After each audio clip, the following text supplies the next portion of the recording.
Well, hi, folks. Welcome.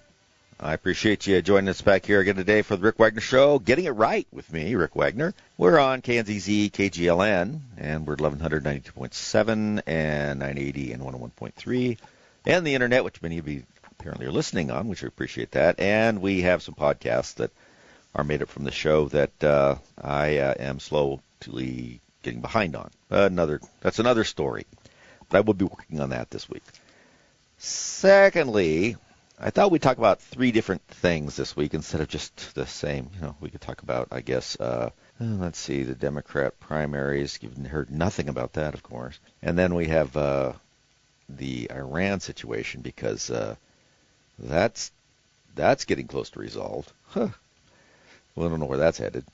And, well, on the Iran thing, I have to say one comment because I want to go change the topic to something a little bit different, but is that, we're talking about these economic sanctions, how they're ready to fall at any moment. And we would think a normal person is perfectly justified in thinking that their economy is terrible, the people are unhappy, heck, things are terrible for them. So you think that something is going to happen during this kind of full court press we have, and of course there's the blowing up stuff. But I'm trying to be optimistic. I would just say something that may bring some thoughts to your head. Cuba. We've had economic sanctions on Cuba since, 1964, I want to say. Now, they've been up and down a bit, depending on which president we have and how wimpy that one particularly is. And then, of course, we have the Hollywood stars that go to Cuba because they're idiots. And so, it kind of changes a bit. But they've been in pretty bad shape for a long time. They've especially been in a bad shape since the Soviet Union crashed, and they're not getting that much help from Russia like they used to get from the Soviet Union to keep their economy afloat. But they're still, trickling along, and they've been damaged again, of course, by this Venezuela situation. We've stopped their oil flow, and so they're having a lot of problems. They're having to read, the Communist Manifesto by candlelight in many instances. But nevertheless, it's just an example. Really authoritarian, dictatorial kind of nation states, really, are few and far between. There's nasty ones and terrible ones and dictatorships, but ones that function along these weird lines where they control, all of the means of production, as you like to say, and so forth. They have a lot tighter hold around the throat of the population than you would think.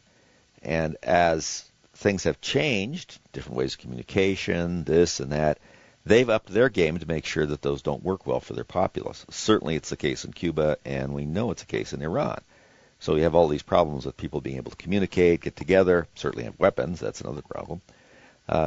And it's kind of the same way in Cuba, and Cuba obviously is a lot closer to us, way too close to us in some ways.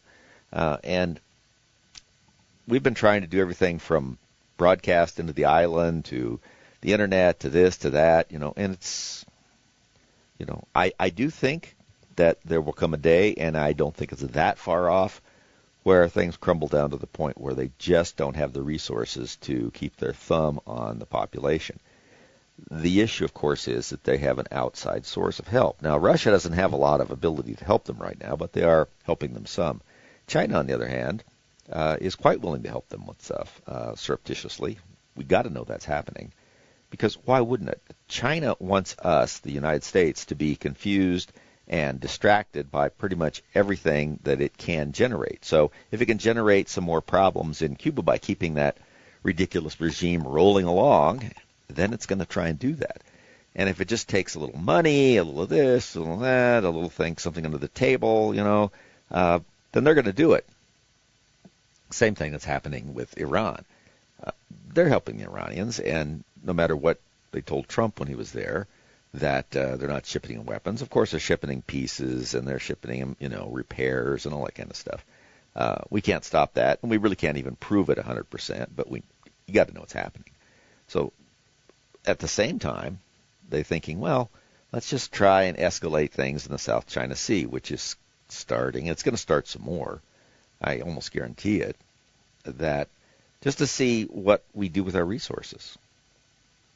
Because our resources are pretty concentrated right now, and they're a long ways away from each other. You may have noticed that, unlike what the Vikings were able to do, where they would pick their long ships up and carry them to the next river or something, harder to pick the aircraft carrier up and, take it across China to the China Sea. So you got to sail around there, which doesn't happen right away. So moving your assets around, except for air power, takes a fair amount of time, even today. And air power, as we're discovering by itself, has a limited effect.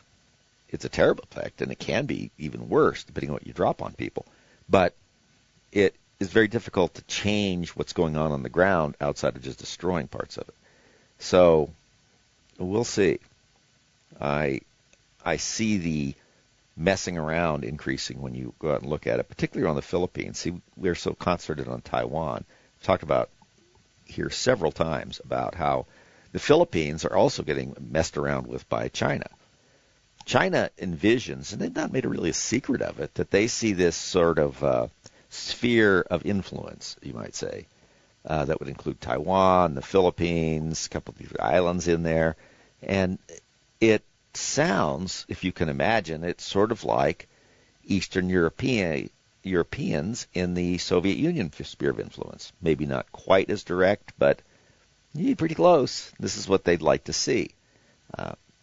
I think they'd probably be a little better at it than the Soviet Union. The Soviets had the problem that they weren't themselves nearly as productive as they needed to be for what they were trying to do. Be a superpower at the time, one of the two.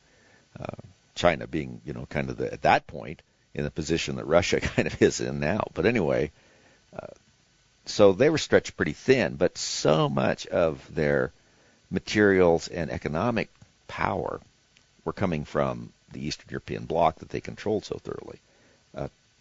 Huge amounts of it were coming from East Germany, as I mentioned before. And then, of course, we had Poland, which was a big producer of just all sorts of materials. There's a whole lot going on, and they were able to force those countries essentially to manufacture, work, and do things at a much less costly scale than if they were doing it than those countries are doing it on their own and trying to sell it. So that kept things afloat for a while. The Soviet model is a little bit what China thinks about, but it's more of a sphere of influence where they just control everybody. Now, at some point, they might just move in and give everybody, Mao jackets.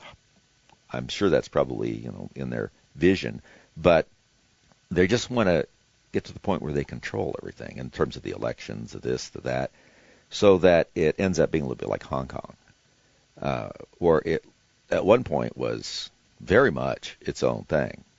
But then after the British pulled out, then it's still Hong Kong, kinda. I think if you pulled somebody off the street in 1981 or 2, and then dropped them back in today, they would say, gosh, it looks like the same, but I keep getting arrested, so something's not going right.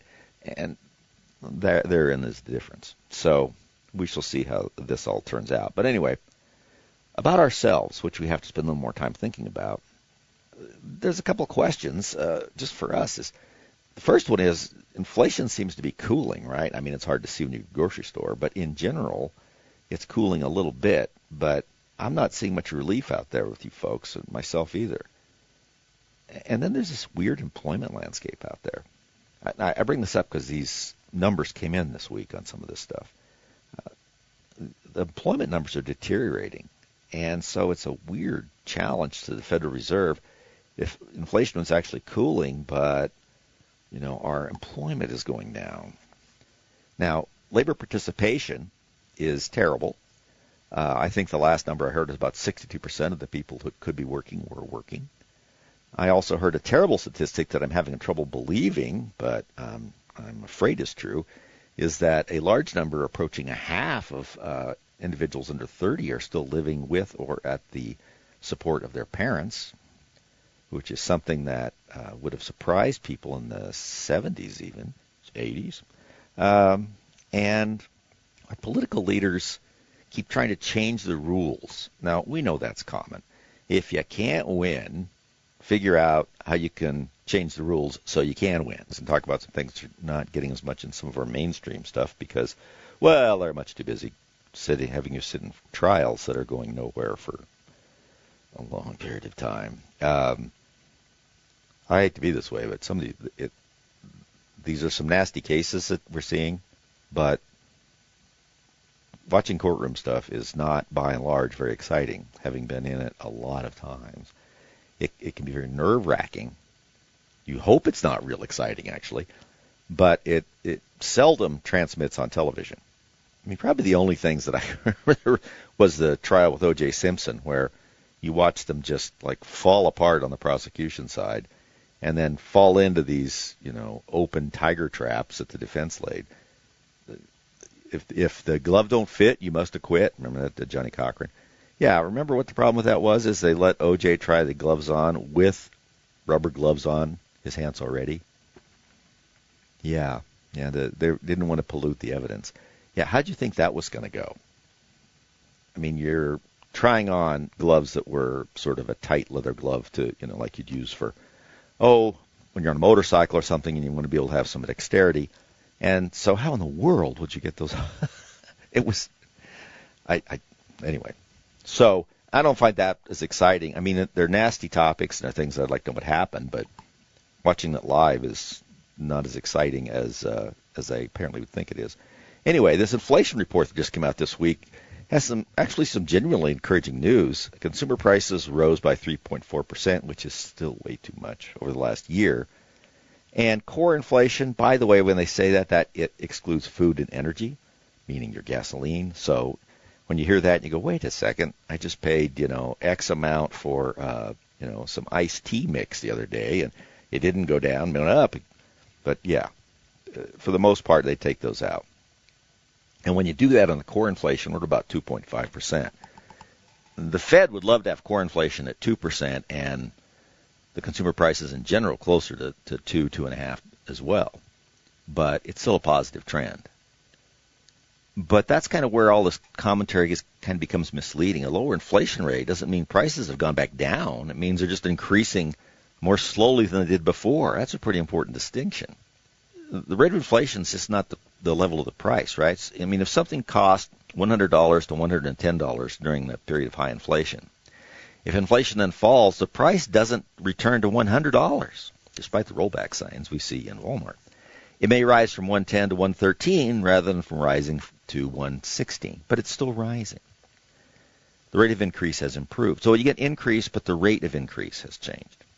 So there's still an accumulated loss to the consumer, which means is that somehow when these people talk about it, and you know better than this, but it sounds like what they're saying is, well, we have an inflation rate, and then it goes to zero, and then we raise it again and see where it is. No, this isn't your temperature, right?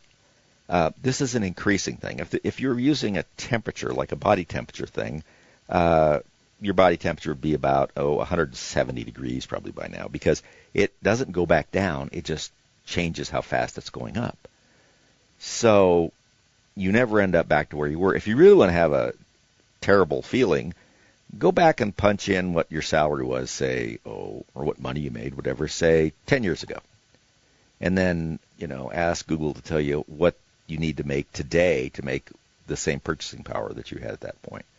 It'll kind of bring it home to you. Another way to bring it home to you is when you look back at what you just paid in taxes for a purchase not that long ago. Of course, if you live where I'm at, and where many of you are at, as you know, taxing is just the best thing you can do in the world, because government will spend its money, I guess that's actually your money, isn't it, so much better than you could. Yeah, that would seem to be what the thought is. I've seen no evidence of that, but anyway, so if the rate of increase has improved, it still means there's just big accumulated loss, right? So they can say that there's improving statistics, but your family doesn't see that. They're still not experiencing things improving. It's just the level of misery is slowed down, which is important, don't get me wrong. Both observations are kind of true. It's a good thing, but you can also not see it very much yourself as an improvement, even though in essence it is. Nobody actually lives within the consumer price index. Everybody buys different things at different times. The CPI is an average, so you're going to see things differently depending on what you're buying. I mean, if you're retired, you have sort of one kind of pattern of expenses, but if you're like a young family, you have a different one. If you live in Colorado or out in the rural parts of Colorado here, and you have to drive substantial distances to do things like, I don't know, work, shop, or whatever, that changes the numbers too, doesn't it? As opposed to if you live in a big city and you say, hey, I need to go to the store, I'll get on the subway, you don't have to pay for a car, gasoline, and all that. Okay, sure, I get stabbed a couple of times, but that's just par for the course these days. But so your cost of transportation is different. I mean, here we have, where I'm at and where many of you are listening, if you're in any kind of rural part of the country or a smaller city or town, you have much more investment in gasoline and transportation, and that affects your prices of groceries, housing, and then, of course, utility prices vary as well. And healthcare, well, that's going to go up another 12% maybe next year. Why? Why? I mean, we'll talk about that at some other time, because it's a big topic, and something's wrong there. Anyway, now, energy prices, which affect pretty much everything, right? Not just heating, cooling, but the transportation costs for the goods and services you buy and all that kind of stuff, are 14% higher than a year earlier, even though some of the other components have improved. So it doesn't just stop at your gas pump, right? It also affects, your yogurt delivery, because that didn't get there without somebody paying for gasoline. Now, we're going to get more electric trucks on. By the way, Tesla has an electric semi that's pretty cool, I have to say. It's cool looking anyway. And it does seem to be relatively efficient. But that's not how we do things right now. So that's pie in the sky stuff. Energy affects transportation. And agriculture uses a lot of energy, as you guys out there that are, farming know. And a lot of the materials you use require energy to be manufactured. So it just hits you again and again. Now, what we're going to hear from the administration is the same kind of thing we heard from Biden, really, that there's an improvement.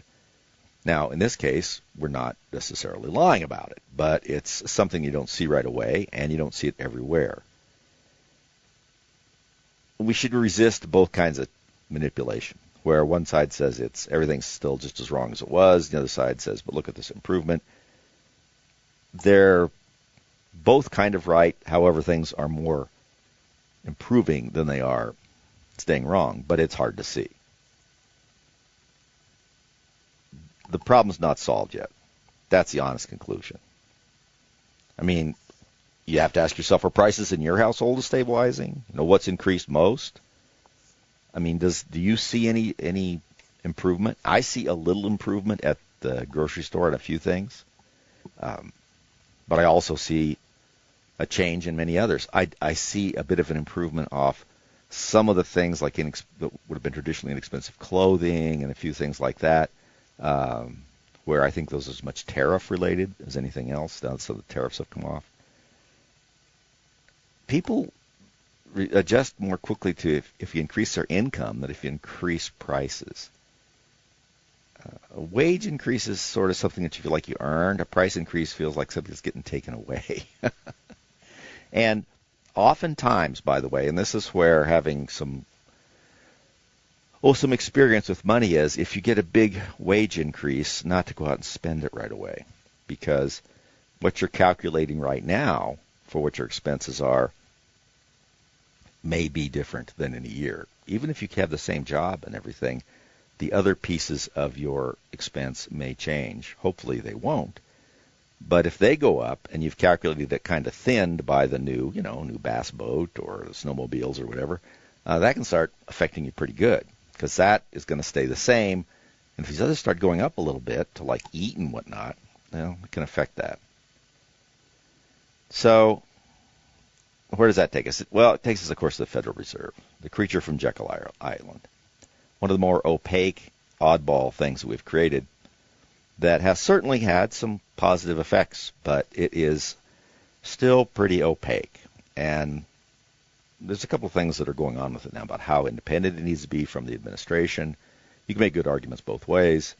And who are they trying to fix? And what mechanisms do they have? And to be fair to them, they don't have a lot of tools.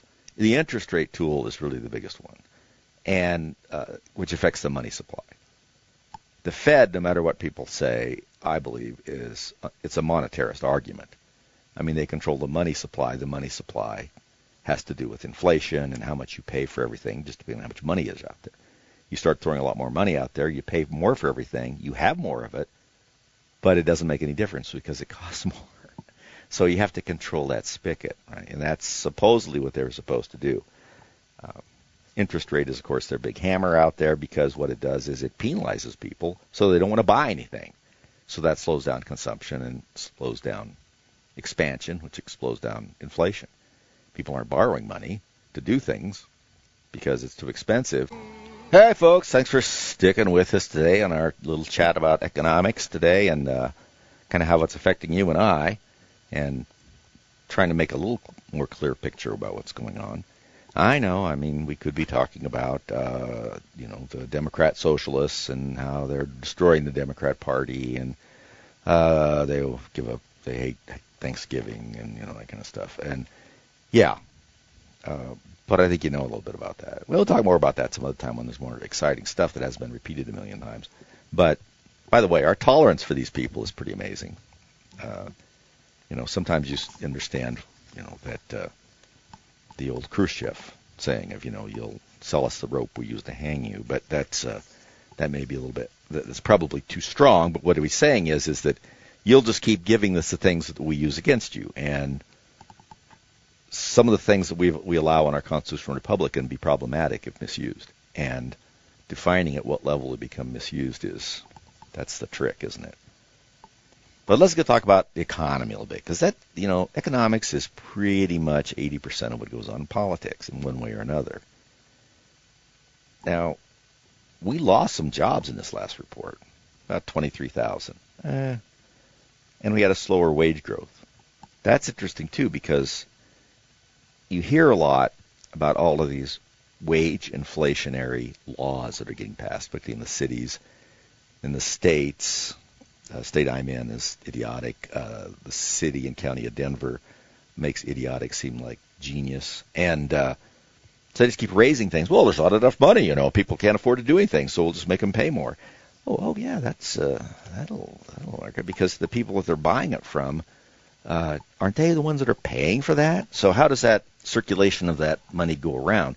It's a lot touchier than these people with room temperature IQs in our legislatures think. But anyway,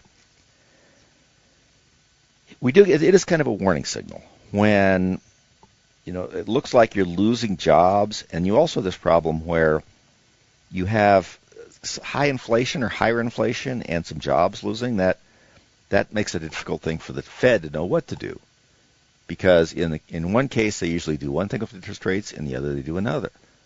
Well, this is kind of strange. And is this stagflation yet, like they had in the 70s? Not yet. But the employment picture is kind of weird. Now, some of this is transitional because, as we all know, we're transitioning to some different technology. Everybody's AI. Yeah, there's some of that. Robotics, stuff like that.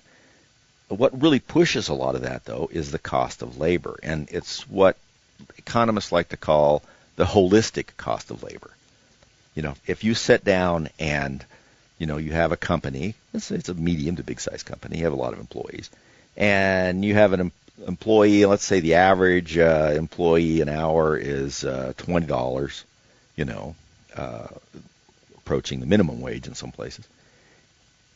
And you can't just take that number and multiply it by how many hours the employees work and say, well, that's my overhead for employment. Well, of course it's not. What about all of the other stuff that goes along with it, like the health insurance that you may be paying, the other benefits that you're paying? Then there is the ideas that I think are difficult to nail down economically, but they're there. How many different ways can your employees sue you for something? How difficult is it to get rid of bad employees, and how much money will that cost you? And how do you keep employees that say, and this is kind of a tertiary thing, but you train the good employees and they leave? That's always been a problem, but sometimes it's more than the other. But the actual cost of an employee is substantially more than just their pay grade.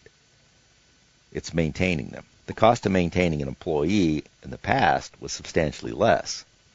And some of that is just, you get into a dangerous situation where we've monkeyed around with some of the employment stuff to where you can get in real sideways if you have a big company and you have a lot of employees. You don't know what's going on out there. And there's a lot of ways to get you in court, some of which are, I think, probably good. But you also have to be very careful with your supervision. I've seen this up close a few times with some pretty good companies who believed, as I largely do, in self-directed work teams. You know, you hire good people, you tell them what you want to get done, and then you kind of let them work at it. And as Patton said, you might be surprised at what they come up with. And I think that generally works. The problem sometimes is that you lose control of your supervisors. Nobody wants to micromanage. Well, what I said more. Too many people want to micromanage people. But if you're good, you don't want to micromanage your mid-level supervisors or whatever the case may be. You want them to do the job, and then you evaluate how the job gets done. Well, because there's a lot of problems that can come up with employees as a result of what their supervisor does, then, which you're ultimately responsible for in many cases, you are stuck with the idea that I either just hover over these people to make sure nothing's going wrong, which robs a lot of that power out of your teamwork, or I let it go and just hope that I've made a good decision about somebody and don't hear about some crazy behavior from some supervisor after it's already happened. So when there's more ways to have crazy behavior or behavior that is slipshod affect you as an employer based on what your employees, particularly your management or middle management or lower level management, are doing, that's another part of the holistic cost. And a lot of you guys know that and see that. Some of you work with people who you look at and you think, this guy is going to be a problem, or this gal is or going to be a problem, and you're usually right. But sometimes supervision doesn't see it, or the person who really is ultimately responsible is a couple layers up, and he never sees it until, he gets sideways with the divisional labor or something. So what do we do now about what's going on with this job situation? Well, the job market's gotten very strange. It's tight out there. There's not as much leaving and hiring as there was, say, 2 years ago. But there's also a lot of pressure to increase pay because of inflation, and yet when you're making something, you sell that something, you use that money to pay your employees. Well, there's a limit to how much you can charge everybody for your product to pay your employees and still make any money. I mean, assuming that's still permitted. I'm sure that'll, become illegal soon. But nevertheless, and you guys see this as examples, and the easiest way to look at it is just at restaurants. If you own a restaurant out there right now, my hat's off to you. This has got to be tough. In some of these places, I think it's becoming next to impossible in some of these blue cities where they just keep making your labor costs so high that, you look at what your product has to charge you for your product. You can't imagine who's going to pay that, or what enough people are going to pay that to keep you in business. And that can happen anywhere. It's so tough in restaurants because your margin is so narrow. I mean, grocery stores are narrow too. I mean, grocery stores have one of the narrowest profit margins out there. Restaurants, right there too. So you can be preparing some, and understanding your own costs in a business is not so easy. I mean, if you have a restaurant, for instance, is very difficult because it has all the problems, say, like I do in my small business, which is how much am I paying everybody, how much do they produce, what is their hours that they put in, what does it produce, how much of it has to do with them in terms of could they be doing it better, or is just what they're working on, that's as good as it's going to get. Now, in my business, that changes. It depends on who comes through the door, and I've been fortunate that good people come to the door like yourselves. But add into that there's a cost of food, right? And there's spoilage, and having to have the right amount at the right time of a asset that has a limited window that can be utilized, and then it gets thrown away. That's a pretty complicated situation. And having somebody just come in, the government, and just say, oh, by the way, that person that's serving over there, you need to give them another $1 an hour. Okay. And where will I find that? Well, I just pass on to the customer and say, I just don't think that a $17 omelet is going to sell in this market. I'm sorry. And if it's much less than that, then I'm just doing this as an expensive hobby. As the owner, I just come in here and kind of, roam around, kind of like if I was, had a hobby at the house, like maybe painting or something. That's not what you have that business for, but that's rapidly what it's becoming for some. And for others, before they know it, they're paying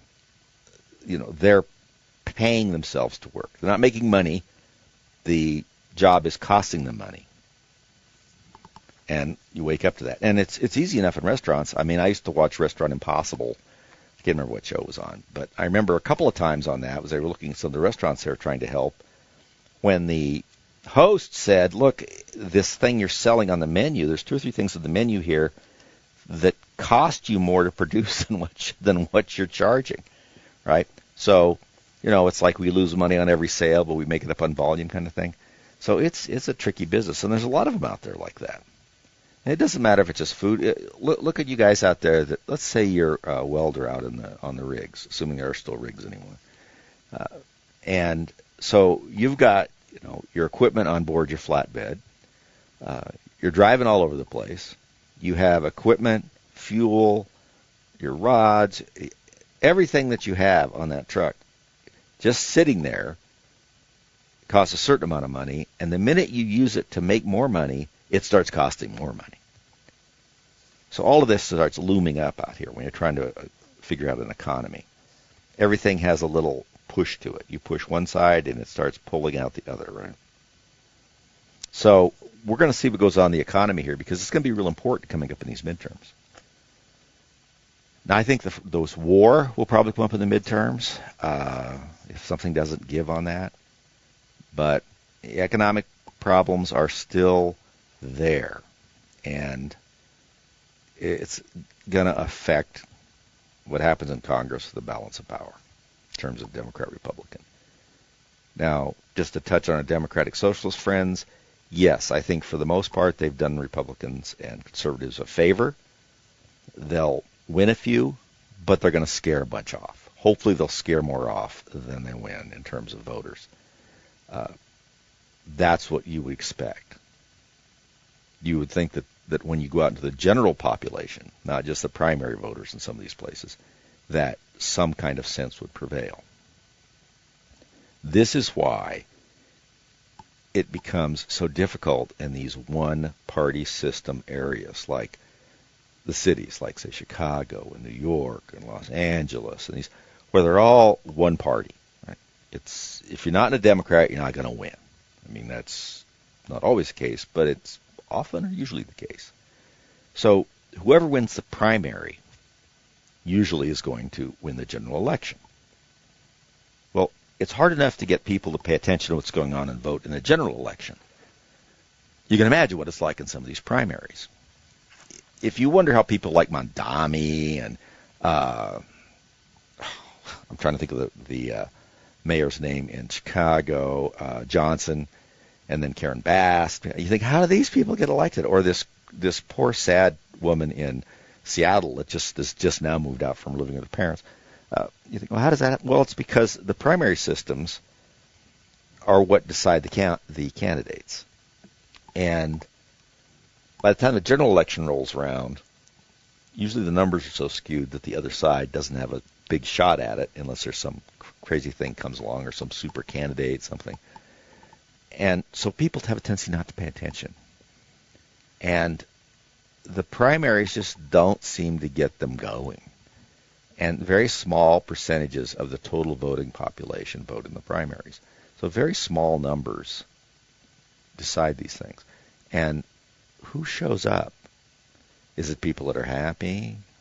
Normal people? People that, of course not. It's people that are unhappy, which can be us. But a lot of times it's very fired up, very politicized, jingoist kind of voters that show up for these things, particularly in these cities and so forth. And so a small percentage of these people show up and vote, and then everybody ends up with this loon. Now, does that fall into the, I'm afraid it does, you get the kind of government that you deserve? Yeah, kind of. I mean, if you've decided you're not going to pay attention to what's going on, and you're not going to participate, then this is what you get. Now, a lot of times you can say, well, look, I'm a Republican. I feel like it doesn't matter. Well, it does matter, although it is pretty hard to feel like it does when you live in a heavily Democrat area. But a lot of the people that are upset are other Democrats, or people that are on the bubble of Democrats. They're Democrats, but, they don't sound as crazy. But they're the ones getting affected by this. And they're like, well, what's going on? I mean, how'd this happen? Well, how this happened is because you stayed home at the primary. You didn't pay any attention to who was who. And because of that, the people who have the loudest voices and the craziest talk energize their base. So pretty soon everybody's looking at that and saying, well, that's how you get elected. So before you know it, your whole slate of candidates on that primary are all just varying degrees of nuts. And there you have it. I mean, this is not like complicated algebra. When you watch it happen, it's like, well, nobody pays attention really, and the ones that do get attention are the loudest ones, the craziest ones, and those people motivate voters in primaries, and so they get elected because they win the primary. And then you would think if everybody knew something about them, would they win general election, much less a primary? Probably not, if you got everybody to vote, but they're not going to. They're going to stay home and not know anything about what's going on until it shows up on their doorstep and then complain about it. This is human nature for a long time. This is not like something that happened yesterday, right? Well, so we have all this economic stuff, and we have crazy things going on in the cities that we should keep an eye on because, eventually parts of that trickle down to everything else. If you live in Colorado, it trickles down through a legislature that has a cumulative IQ that doesn't have 3 digits with it. But anyway, so in western Colorado, how does this, where I'm at, and if you're in anything outside of a city right now, a large city where lunacy controls things as much as economics. Well, the economics affect it, but you have lunatics looking at it and making decisions based on, which means is they have no idea what they're doing. Just regular stuff for regular people. What happens when the Federal Reserve starts getting involved with all this crazy stuff? The economy, well, mortgage payments go up, right? Housing affordability goes up. And, of course, when the energy costs are high, everything that you use to build a house is higher because it costs more to get there. Some of it costs more to make because it's made out of, what? Petroleum products, which the left doesn't seem to. Something about standing and wanting to shut down oil when you're wearing a jacket that's made about 70% of petroleum products seems odd to me, but apparently it's okay. The loans for your car go up, right? Credit card interest, all that kind of thing. Small business, construction. Now, well, if you're in construction business, you have to pay your people. They're having to pay more for all this other stuff, so they want more money. So now you're having to raise your prices, and you're hoping you raise your prices to where people will still hire you. But what happens is people are building less because people can't afford that expensive stuff. So it just goes around and around. Now, eventually it should affect tax revenues, which should affect how cities operate. Now, we know what's important to do if you run a city, really any city, is that if you start getting less tax revenue in, and for some reason those stubborn people have like a taxpayer's bill of rights or anything at all, so you can't just willy-nilly raise taxes, you have to do something, of course, that's absolutely necessary when you have less revenue. You have to cut fire and police. Yeah, of course, that's obviously the first place to cut is police protection and fire protection. Yeah, those got to go first. Why is that all the time? Well, of course you know why it is all the time. It's because it affects you more directly. It's not like, well, we're going to have to cut back on my cousin Edward over here and his job counting widgets all day. No, we've got to make sure that there's only 2 people on working in the police department and that there's 1 part-time fireman. I mean, that's because they're going to punish you until such time as you give up and let them have more money. That's kind of how that works. So you have to understand what's going on and be involved in your local politics. I know I've said that a million times. You know that. It's just not as easy to do, but it has to be done. And so what do you get? Well, we get these economic pictures out there where one thing keeps driving another. Prices go up, people want more money for wages. Wages go up, leads to higher prices. This goes on whether we like it or not. I mean, if it didn't go on to some extent, then $1 million that you might have had in 1960 would not have to be like $40 million or whatever it is now to have the same purchasing power. Some of these numbers are crazy when you run them for like in the 60s. I know there used to be a show. I saw it when I was in college on a rerun one time someplace called The Millionaire. I think it must have been made in the early 60s just because it was in black and white. I remember looking at it, and the story was that this guy would give $1 million to people, anonymously. And then the story would follow what they did with it, right? Because all of a sudden they were millionaires. That was a huge deal. And to make that kind of effect now, if you want to say, hey, what is $1 million in 1962 dollars? How much is it now in 2026? I don't have my calculator in front of me, but if you could run the numbers or ask Google, and frankly, I just don't want to be that depressed by looking at it because it'll knock your socks off. But so there's your issue that you guys need to be looking at when you look at these economic figures and stuff come out is where do you stop the merry-go-round? Do you stop paying people more and hopefully the prices will stabilize? There's been some pain there. Do you try and short-term raises everybody's money? That means if you're a Democrat in a big city, just give them more money. So that things just cost more again in a couple of 3 months.